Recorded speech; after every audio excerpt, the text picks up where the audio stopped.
Hello friends, இன்றைக்கி நம்ம பார்க்க போகிறது ஜாப்பனீஸ் அனிமி சீரிஸான ஃபயர் ஃபோர்ஸ் சீசன் 2 எபிசோட் 12 தான் இன்னைக்குள்ள வீடியோவில் பார்க்க போகிறோம். நான் எப்போ சொல்கிற அதே டைலாக் தான். உங்களுக்கு இந்த வீடியோ பிடிச்சிருந்தது அப்படின்னா லைக் பண்ணிட்டு அப்படி மறக்காமல் நம்ம சேனலை சப்ஸ்கிரைப் பண்ணிடுங்க. ஏன்னா நீங்கள் சப்ஸ்கிரைப் பண்ணி சப்போர்ட் பண்ணீங்க அப்படின்னா தான் என்னால் டெய்லியோ சியர்ஃபுல்லாக வீடியோஸ் போட முடியும். சரி வாங்க நம்ம வளவலன்னு பேசாமல் இன்னைக்குள்ள கதைக்குள்ளே போக ஆரம்பிக்கலாம். இன்றைக்கி நம்ம பார்க்க போகிறது ஃபயர் ஃபோர்ஸ் சீசன் 2 எபிசோட் 12. இப்போ அங்கே இருக்கிற ஒரு இம்பீரியல் நைட் வந்துட்டு ப்ளோகனை யூஸ் பண்ணி சீக்கிரட்டாக பெனிமருவை அட்டாக் பண்ணவும் அவனும் கீழே விழறான். ஹேட் ஆஃப் கை எந்திரி அப்படின்னு ஜோக்கர் சொல்றான். ஆனா பெனிமரு எந்திக்கவே இல்ல. உங்களே மாதிரி ஆளுங்க ஹோலி பிளேஸ்க்குள்ள கால் வைக்கவே கூடாது, அது ஒரு பாய்சன் நீடில், இந்நேரத்துக்கு அவன் செத்துருப்பான் அப்படின்னு அந்த டெம்பிள்ல உள்ளவன் சொல்றான். பார்த்தா பெனிமரு இப்ப அசால்ட்டா எந்திக்கிறான். இதுக்கு வாய்ப்பே இல்ல, என்னோட பாய்சன் ஒரு மான்ஸ்டரையே கொன்றும், நீ எப்படி என்ன உயிரோட அப்படின்னு நம்ம பேசிட்டு இருக்கும் போதே டக்குன்னு வந்து பெனிமரு அவனை அட்டாக் பண்றான். இவன் ஒரு ப்ளோகனை யூஸ் பண்ணிருக்கான், பட் பாய்சனால கூட உன்னை கொல்ல முடியலையா, உண்மையிலேயே நீ ரொம்ப ஸ்ட்ராங் தான்ப்பா அப்படின்னு ஜோக்கர் சொல்றான். நீ நினைக்கிற அளவுக்கு நான் ஒன்னும் ஸ்ட்ராங் இல்ல அப்படின்னு பெனிமரு சொல்றான். இவங்க ரெண்டு பேருமே இப்ப மாசா நடந்து போறாங்க. டிஸ்ட்ரக்ஷன் கார்ட் பெனிமரு ஷீன்மனுக்கு வந்திருக்காரு, உள்ள வராதீங்க எல்லாரும் அவரை தடுங்க அப்படின்னு பேசியிருக்கோம்.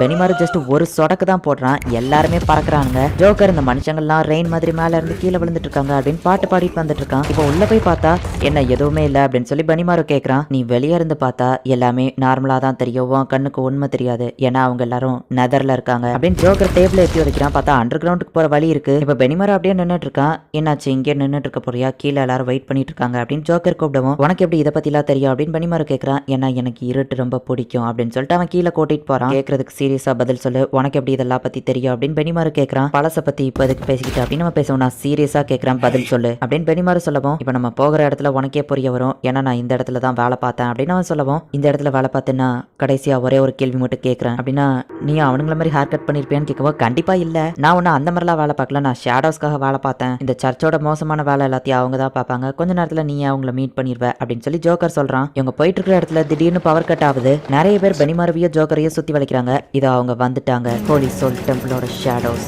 என்னோட ஓல்டு ஃபேமிலி அப்படின்னு ஜோக்கர் சொல்லுவான். அப்படின்னா நீ அவங்கள ஒருத்தனா அப்படின்னு பெனிமரு கேட்கலாம். அவங்கள ஒருத்தனா இருந்தேன், நான் இதுல ரொம்பவே கஷ்டப்பட்டேன்னு சொன்னா நீ நம்புவியா அப்படின்னு ஜோக்கர் கேட்கவும். வெளியாளுங்களுக்குலாம் அங்க இடம் இல்ல அப்படின்னு சொல்லி ஒருத்தன் வந்து சொல்லவோ, என்னது வெளியாளா, நான் இங்க திரும்ப வந்ததுக்கு எனக்கு வெல்கம் பார்ட்டி வைப்பீங்கன்னு நினைச்சேன், 52 ஞாபகம் இருக்குதா அப்படின்னு அவன் கேட்கறான். அந்த ஹோலி டெம்பிளுக்கு கீழே இருக்கிற நெதர்ல வந்துட்டு அனாத பசங்களா இருக்கிறவங்க எல்லாருக்குமே ட்ரைனிங் கொடுக்குறாங்க. ஜோக்கருக்கு நேம் கிடையாது, அதுக்கு பதில் அவன் நம்பர் தான். அவனோட பேர் 52. அவன் வேற லெவல்ல ஃபைட் பண்றான். இவன் சின்ன பையனா இருந்தாலும் வேற லெவல்ல ஃபைட் பண்றானே அப்படின்னு சொல்லி மத்த பசங்க எல்லாம் பார்க்கவும், என் கூட ஃபைட் பண்ண அப்படின்னு சொல்லி அங்க ட்ரைனிங் கொடுக்குறவன் சொல்றான். சார் அவன் சின்ன பையன், உங்க கூட ஃபைட் பண்ற லெவலுக்கு அப்படின்னு கூட இருக்கவன் சொல்றான். ஃபைட் பண்ணு அப்படின்னு சொல்லி அந்த ஆள் சொல்றான். அந்த லீடர் கிட்ட இப்ப ஜோக்கர் அடி வாங்கி கீழே விழறான். நீ ஒன்னும் ஸ்பெஷல் கிடையாது சரியா, உன்னை என்னமோ ஸ்பெஷல்னு நினைச்சுக்கிட்டு உன் இஷ்டப்படி இருந்துட்டு இருக்காத, நீயும் நார்மலான ஒருத்தன் தான், நம்ம எல்லாருமே ஒரே மாதிரி தான் அப்படின்னு ஜோக்கரை போட்டு அந்த லீடர் அடி அடி நினைச்சிருக்கான். சார் போதும் அவன் செத்துருவான் அப்படின்னு சொல்லி ஒருத்தன் வந்து தடுக்கிறான். எப்பவும் மறந்துடாத, நீ கடவுளுக்கு கீழே ஒரு அடிமை தான் அப்படின்னு அவன் சொல்றான். நான் ஒன்னும் என்ன ஸ்பெஷல்னு நினைக்கல, நான் வாழ்ற இந்த உலகத்தை பத்தி உண்மையை தெரிஞ்சுக்கணும்னு நினைக்கிறேன், அதுக்கு நான் மத்தவங்கள விட கொஞ்சம் ஸ்ட்ராங்கா இருந்தா போதும் அப்படின்னு சொல்லி ஜோக்கர் நினைக்கிறான். ஜோக்கரோட அப்பா அம்மா ஞாபகமா இருக்குது அவன்கிட்ட. அவங்க அப்பாவோட வாட்ச் மட்டும்தான் 3:32.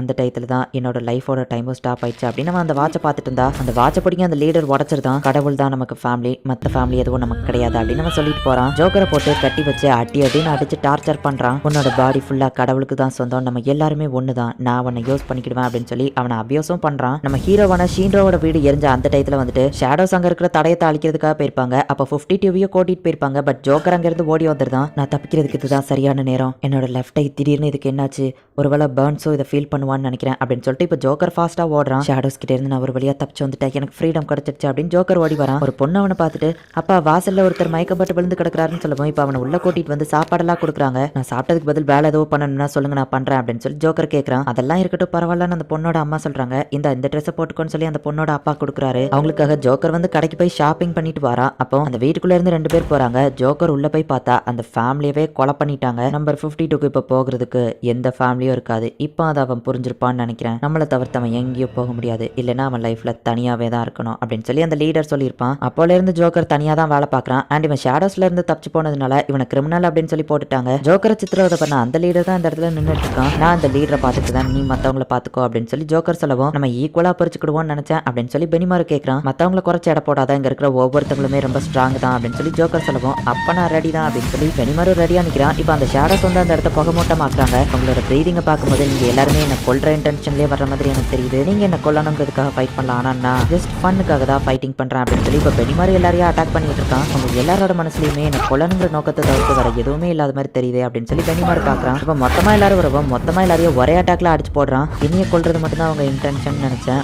உங்க உயிரை பத்தி கூட உங்களுக்கு கவலை இல்லையா அப்படின்னு சொல்லி இப்போ பெனிமரு ரெடியா நின்னுட்டு இருக்கான். நீ இன்னும் கொஞ்சம் கூட மாறல, உன் மாஸ்க் மூஞ்சியும் சரி உள்ள இருக்கிற உன்னோட கேவலமான மூஞ்சியும் சரி அப்படின்னு சொல்லி ஜோக்கர் அவனை கலாய்க்கிறான். சீட்டு கட்ட அந்த கார்ட்ஸ்ல எப்படி மொத்தமா 52 இருக்குமோ அதே மாதிரி தான் ஜோக்கரோட நேமும் 52, அவன் வச்சிருக்கிற அந்த கார்ட்ஸும் 52. என்னோட கார்ட்ஸ்ல எத்தனை அட்டாக் பண்றான்னு கவுண்ட் பண்ணிக்கோ அப்படின்னு சொல்லி ஜோக்கர் சொல்றான். நான் ரொம்பவும் ஸ்ட்ராங், கவுண்ட் பண்ண தேவையில்ல, நீயே கவுண்ட் பண்ணிக்கோ அப்படின்னு சொல்லி இப்ப அந்த லீடர் வந்துட்டு ஜோக்கரை புரட்டி எடுக்கிறான். நாங்க எல்லாருமே ஒன்னா செயல்படுவோம், யூனியன் ஸ்ட்ரென்த் கேள்விப்பட்டதில்ல அப்படின்னு அந்த லீடர் சொல்லவும், அவன் அப்படியா அப்படின்னு ஜோக்கர் அவன் மூஞ்சிலேயே பஞ்ச் பண்ணிட்டு, அவன் சீரியஸா விளையாடுறியா, இந்த கேம்ல மொத்தமா ஒரு ஓநாய் கூட்டம் பழி வாங்குறதுக்காக பிரிஞ்சு போன ஒரே ஒரு ஓநாய், நான் எப்பவுமே தனியா தான் இருந்தேன், ஆனா என்கிட்ட இருக்கிற மொத்தமா 52 கார்ட்ஸ் யூஸ் பண்ணி உன்னை கொல்லுவேன் அப்படின்னு அவன் சொல்றான். ஜோக்கர் அட்டாக் பண்ண ஆரம்பிக்கிறான். எல்லா கார்ட்ஸையும் அந்த லீடர் ஈஸியா தடுத்துட்டு இருக்கான். நாங்க எல்லாருமே ஒன்னா யூனியனா தான் இருப்போம், எங்க எல்லாரையும் சேர்த்து ஜஸ்ட் நீங்க 2 பேரும் வந்து தடுத்துடலாம்னு நினைச்சீங்களா, என்ன இன்னும் எத்தனை கார்ட்ஸ் வச்சிருக்க, ஆல்ரெடி நிறைய கார்ட்ஸ் யூஸ் பண்ணி வேஸ்ட் பண்ணிட்ட போல அப்படின்னு சொல்லி அந்த லீடர் கேட்கறான். இன்னும் 4 இருக்கு அப்படின்னு ஜோக்கர் சொல்லவும், உனக்கு ஏதோ ஃப்ரீடம் கிடைச்சிருச்சு, நீ இந்த இடத்த விட்டு போன, ஆனா அது உண்மை இல்ல,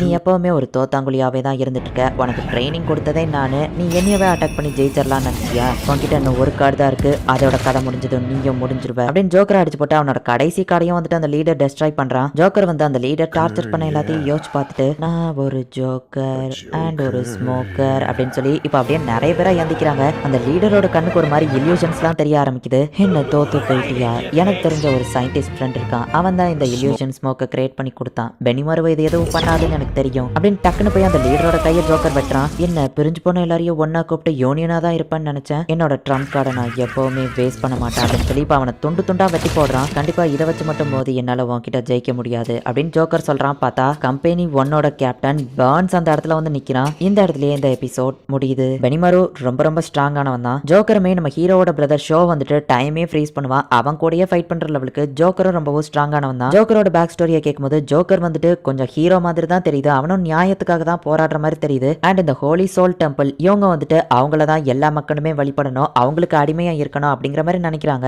பெனிமாருவோட மக்கள் மட்டும் வேற கடவுளை கும்பிடுறதுனால அவங்கள ஃபோர்ஸ் பண்ணியாச்சு இவங்களோட சன் அப்படிங்கிற கடவுளை கும்பிட வைக்கணும்னு நினைக்கிறாங்க. ஸோ சோலி ஹோல் டெம்பிளோட கண்ட்ரோல்ல இருக்கிற அந்த ராஃபிள்ஸ் 3 அப்படிங்கிறவன் கொஞ்சம் மோசமானவன் அப்படிங்கிற மாதிரி தான் நமக்கு காமிக்கிறாங்க. அங்க இருக்கிற இம்பீரியல் நைட் ஷேடோஸ் எல்லாரையுமே இவங்க அடிச்சு போட்டுருந்தாங்க. ஆனா இப்போ கேப்டன் பர்ன்ஸ் வந்து நிக்கிறான். கேப்டன் பர்ன்ஸ் வந்துட்டு ரொம்பவே கொஞ்சம் ஸ்ட்ராங்கானவன் தான். என்ன நடக்க போகுது அப்படிங்கறத நெக்ஸ்ட் எபிசோட் பார்த்து தெரிஞ்சுக்கோங்க. அண்ட் உங்களுக்கு இந்த வீடியோ பிடிச்சிருந்தது அப்படின்னா லைக் பண்ணிட்டு அப்படி மறக்காம நம்ம சேனலை சப்ஸ்கிரைப் பண்ணிருங்க. தேங்க்யூ ஃபார் வாட்சிங். Bye guys. நெக்ஸ்ட் எபிசோட்ல மீட் பண்ணலாம்.